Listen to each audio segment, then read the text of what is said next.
Hi, welcome to part two. I didn't quite get to this last slide on Ghana, but we're going to move on to Mali in 1 second. So many types of good passed through Ghana. Copper, woven cloth, and cowrie shells were the type of seashells traveled south from North Africa. West Africans traded cola nuts, ivory, and enslaved people. And yes, these are the same enslaved people that are going to be traded in several hundred years across the Atlantic Ocean to the Americas. Enslaved people from West Africa were usually criminals or war captives. They were taken across the Sahara and sold to North Africans or Europeans.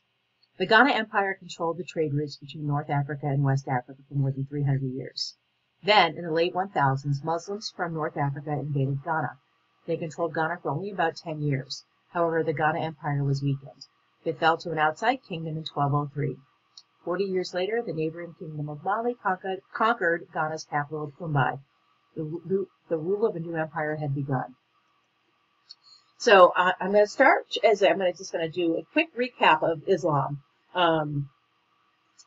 just because we haven't looked at this since the beginning of the school year. And remember, Muhammad established Islam in the Arabian Peninsula, and his birthplace was Mecca. I just wanted to remind you that because it's an important part of our story. As I move through this section of the slides, I just want you to pay very close attention to who Mansa Musa is, because I promise you, we see it every year on our end of grade tests. All right, so Islam spreads to Africa. During the 600s, Muslim Arabs conquered Egypt. They brought Islam to Africa. The Arabs then went across the northern Africa. By mid-700s, they controlled most of the region. North Africa had become part of the Muslim Caliphate. The Caliphate was the Muslim political and religious state. The ruler of the Caliphate was the Caliph. A Caliph was viewed as a successor of the Prophet Muhammad, who was the founder of Islam. Caliph means successor in Arabic. Many groups have fought for control of the Caliphate. Umayyad Caliphate ruled during much of the invasion of North Africa. The Muslims encouraged the people they conquered to convert to Islam. However, they usually did not force them to convert. Muslim Arabs formed the ruling class of the conquered lands. However, Muslim non-Arabs, such as the nomadic Almoravids, were also allowed to rule states within the Caliphate. Non-Arabs who practiced other religions were in a class below the Muslim non-Arabs. The lowest class of Muslim society was enslaved people. The Muslim Arabs brought their own culture and learning to North Africa. This included math, science, art, and literature. Muslims also brought a special style of architecture. They built mosques with domes, tender towers called minarets, and geometric gardens. Arab traders and pilgrims would travel across North Africa. They would see familiar shapes and designs in each city, with the dome of its mosque rising above. Mosques were built by local architect builders using local materials, particularly clay and traditional shapes and decorations. However, Muslim architecture was not used in sub-Saharan Africa.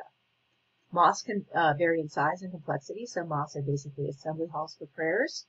Others are elaborate buildings such as the one shown in this picture. And you can see the domes and the towers, the minarets that I was talking about. Islam spreads to West and East Africa.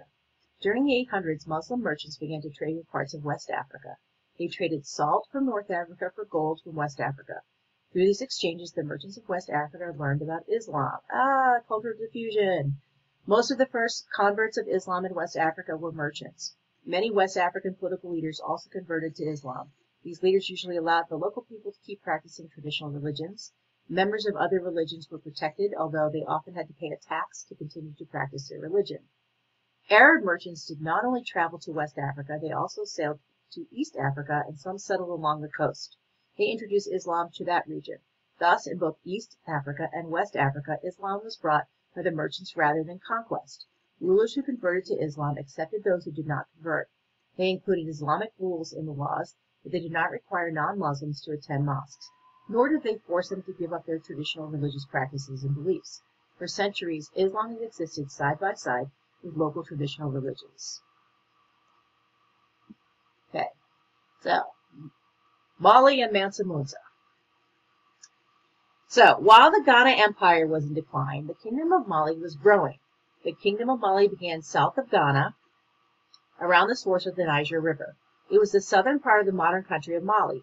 Around 1230, Sundiata ruled Mali. He led a rebellion against Ghana conquered by the empire. Sundiata established his capital city at Niamey.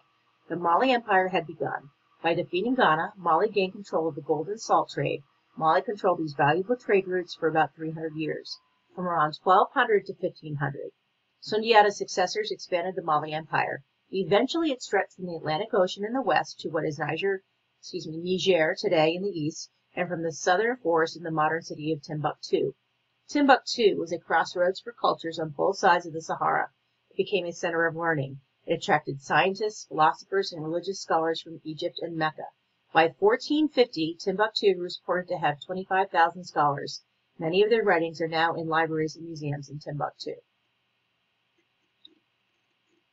Mansa Musa ruled from 1300 to 1332. Under his rule, the Mali Empire expanded to its largest boundaries. The empire controlled the gold mines of the south and the salt mines of the north. Mansa Musa expanded the trade throughout the empire across the Sahara. He sent ambassadors to Islamic states in Morocco and Egypt. Mansa Musa became well known outside of West Africa. He went to Mecca on a pilgrimage or religious journey. Remember, I said Mecca is the birthplace of Muhammad, and as part of the 5 pillars of Islam, one of them is to make this pilgrimage at least once in your lifetime to visit Mecca. In 1324, Mansa Musa traveled by a caravan across the Sahara to Morocco and then across North Africa. He got to the Egyptian city of Cairo after 8 months of travel. Witnesses said his caravan contained more than 60,000 men and 80 camels. Each camel carried 300 pounds of gold. In Cairo, Mansa Musa spent gold lavishly. In fact, he spent so much that by the time he left, the price of gold had dropped greatly. It did not recover for 12 years. Europeans and North Africans were very impressed by stories of Mansa Musa's wealth. Tales of the rich kingdom spread. Okay, this is the Grand Mosque in Djenne, Mali. The founder of the Mali Empire, Sundiata, was a Muslim, which helped his relations with Islamic merchants from northern Africa. However, he also continued to allow his subjects religious freedoms and occasionally perform religious rites in local religions in his kingdom. Okay, the pilgrimage of Mansa Musa. In the 1200s, the Mali Empire in West Africa gained much wealth and influence for the gold and salt trade. Its cities became centers for the caravan trade. That trade extended beyond the Sahara Desert. The empire was founded by a man named Sundiata. Most scholars believe he had close ties to Muslim merchants. They think he practiced a mix of Islam and traditional religion. In 1307, Sundiata's grandson, or perhaps grandnephew, Mansa Musa, became the emperor of Mali. Mansa Musa was a faithful Muslim. All Muslims must take a pilgrimage or Hajj to Mecca, the holy city of Islam, at least once in their life. Mansa Musa made this pilgrimage with 60,000 of his followers. Everyone in the pilgrimage was dressed in fine clothes. A caravan carried food supplies for the travelers and 300 pounds of gold. The route to Mecca went through the Egyptian city of Cairo. When Mansa Musa arrived in Cairo, at first he focused on religious acts. He did not meet with the Sultan of Cairo. Eventually, however, the Sultan's officials convinced Mansa Musa to pay tribute to the Sultan. Mansa Musa did this. In addition, he and his followers spent a lot of money. In doing so, they flooded the Cairo market with gold.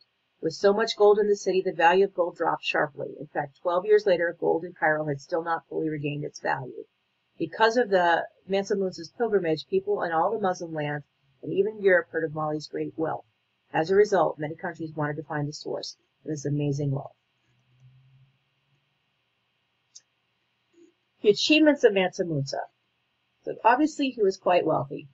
Mansa Musa made the city of Timbuktu in Mali an important trade center. From Timbuktu, he set up a caravan connections for trade cities throughout North Africa.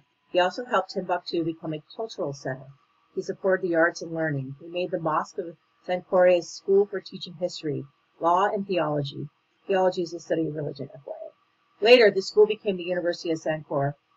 Mansa Musa brought an architect back with him from Egypt to design mosques in Gao and Timbuktu. Mansa Musa died in 1332.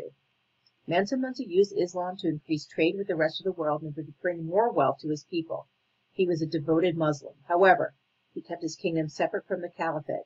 In this way, Mali and the rest of the West Africa were quite different from North Africa. The kingdoms of North Africa were conquered by Muslim invaders and, in some cases, forced to convert to Islam. In contrast, Islam was brought to Mali and other West African kingdoms peacefully and gradually. It spread mostly through personal influence and by word of mouth. This meant that traditional religion and Islam coexisted.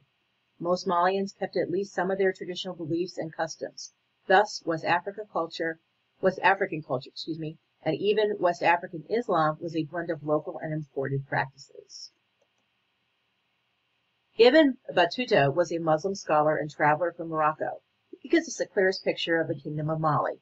In 1353, he traveled to Mali. He stayed in the capital, Niani, for about 50 days, and he wrote down his observations about the kingdom.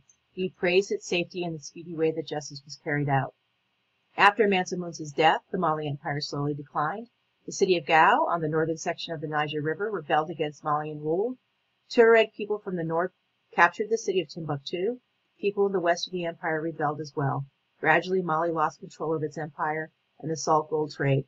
Around 1550, Mali stopped being an important political power, and the Songhai Empire rose in its place. Okay, our last of our three empires, Songhai. How did Songhai Empire gain power? The Songhai Empire revolved around the city of Gao on the northern bend of the Niger River. The people of Gao rebelled against the Mali Empire. Afterward, they continued to expand their territory. Ali the Great ruled Songhai from 1464 to 1492. He formed a fierce army of cavalry, horse riders, and infantry, foot soldiers. He captured the cities of Timbuktu and Tijen along the Niger River. He brought the people he conquered into his army. This helped increase his numbers and strength. Another strong Songhai ruler was Askia Muhammad Toure. He ruled from 1493 to 1528. He overthrew the Songhai king and proclaimed himself king. He expanded the boundaries of the Songhai Empire until it reached its greatest extent. He also created a system for governing his vast empire, dividing the land into 5 provinces and appointing a governor for each. As it expanded, the Songhai Empire, like the Mali Empire, took control of the profitable north-south trade routes. At its peak, the Songhai Empire stretched from the southern gold fields to the northern salt mines. In other directions, it stretched from the Atlantic Ocean in the west to modern Niger and Nigeria in the east. The Songhai Empire was the largest of the 3 empires in West Africa, Ghana, Mali, and Songhai. It was also the shortest lived. In the 1580s, Moroccan forces invaded from across the Sahara. First, they took the salt mines of Tagaza, then they went to conquer the heart of the Songhai Empire. The Songhai Empire fell around 1590. Okay, that ends our tutorial. Now that you've viewed the tutorial, you're ready to take a free quiz. Take note of the quiz code here because you're going to need that to get in to the quiz in Canvas. Thanks for listening.